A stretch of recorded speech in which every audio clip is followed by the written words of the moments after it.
Wow. Okay. So I know I just did a ratings video not that long ago, but I haven't done a whole lot this season, and this is worth talking about.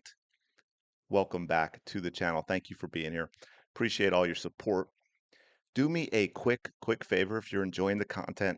Smash the like button, subscribe to the channel, comment down below. All these things help tremendously. Hype on mobile. Apparently, that is a thing. Hey, there's a notification bell as well if you want to hit that so you never miss a video. Wow. Okay. So I did a ratings video not that long ago and talked about the differences between the games with Caitlin Clark and without in terms of the whole WNBA, not just the Fever. And we've got some more we need to go over. Check this out. Last Thursday against the Mercury, 436,000 viewers on Amazon Prime Video. Clark did not play that game. Now, I get it. It's Amazon. If you can see this as well, Amazon Video is averaging 439,000 viewers for WNBA games this season. So it was just a tick. We'll call it. We'll be nice and we'll say it was an average game on Prime Video. However, there's a massive problem with that, folks, and that is this. Let's look at some other Fever games with Caitlin Clark. Fever Valkyries, 662,000 on Prime. Fever Dream, 686,000 on Prime. Fever Sky, 736,000. Fever Dream, 816,000. Those were all on Prime Video. Then they did 436,000. That is a massive drop. Amber Cox, Kelly Krauskopf, Stephanie White, if you are listening, it may not seem it because these ratings are still insanely good compared to the history of the WNBA without Caitlin Clark, but they are bad. This is a huge dent in your viewership. I mean, look up above, right? We got ABC and Caitlin Clark games, 2.5 million and 1.7. CBS. Now, I mentioned the Fever Fire 1.3. That was during the NBA semifinals, game 7. Obviously, a big deal. 2.55 against the Liberty, and then 1.57 without Clark. Again, massive drop from 2.55 million, 2.5 million on ABC, down to 1.57 million. So let's just take the two. Fever Liberty, CBS 2.557 million. The very next Fever game without Caitlin Clark, 1.57 million. Both CBS, both Saturday, I believe. Massive drop. I just gave you the Prime numbers, where the worst game was 662, the highest game was 816, and then they did 436,000 without Caitlin Clark. Now, let's be clear, the Caitlin Clark fans have ridden all of this way with the Indiana Fever, despite all of the nonsense that's gone on, so much of it that we've seen from the Indiana Fever organization themselves, especially 2025 and 2026 with Amber and Kelly and Stephanie, who clearly do not like Caitlin Clark, clearly do not like the fans. And yet the Caitlin Clark fans have kept turning out, kept supporting the Fever. They had games earlier this season, which, yeah, they were down from Caitlin Clark games, but the ratings were still pretty damn good. Again, 1.57 million for a WNBA game without Caitlin Clark is insane. Caitlin Clark fans did that. It wasn't fans of other teams. That was a Fever game with Caitlin Clark fans still supporting, even though Caitlin Clark wasn't playing. But you're starting to see the hit. You're starting to see the cracks because they're starting to think, why do I want to support this team? Stephanie White doesn't want to support Caitlin Clark. Amber doesn't. They want to make it Kelsey Mitchell's team. They want to make Kelsey Mitchell the star. They want to turn Caitlin Clark into a role player. And they know they can do all of this because Caitlin Clark fans are going to keep tuning in.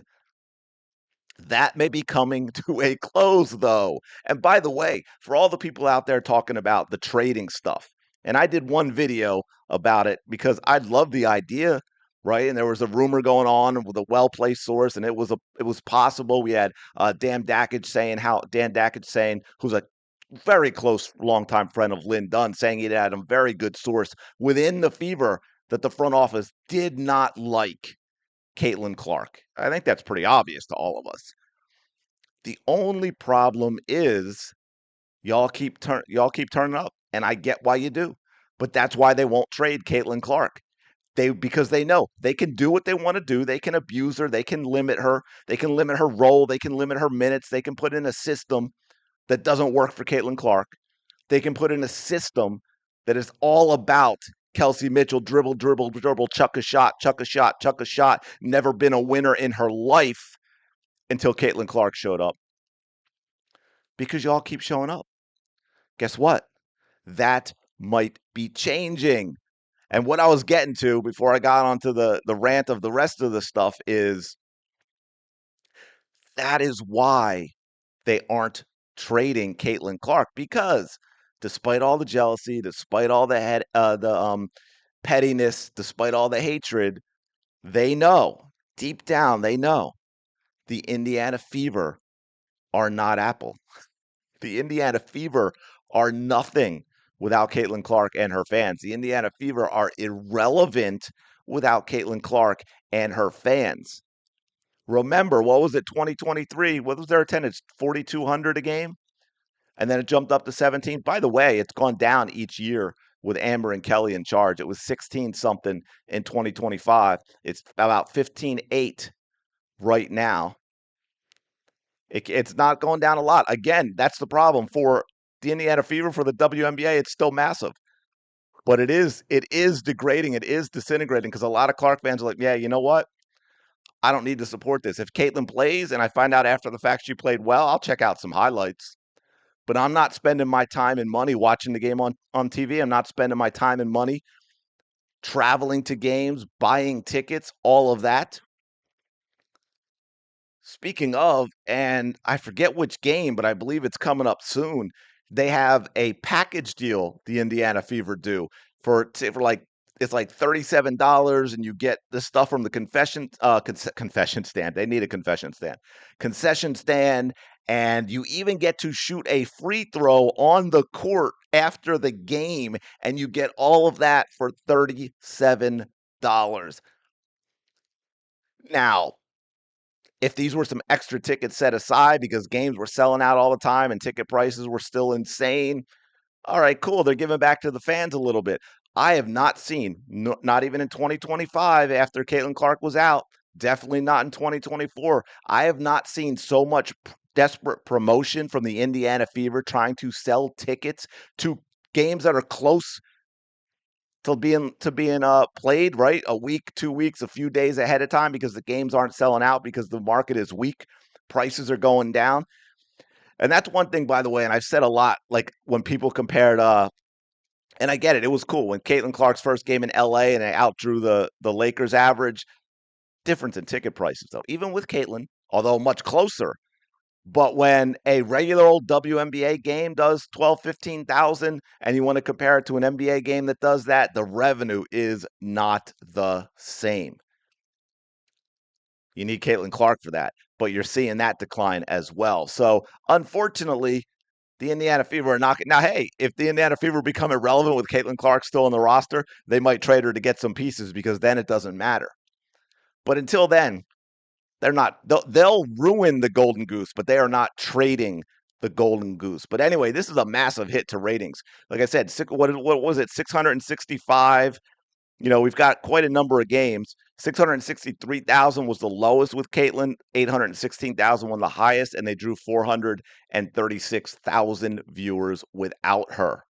That's crazy. Anyway, let me know your thoughts in the comments below. Like, comment, subscribe, hype, notification bell. Go take a walk. Enjoy the beautiful weather. I will talk to you later.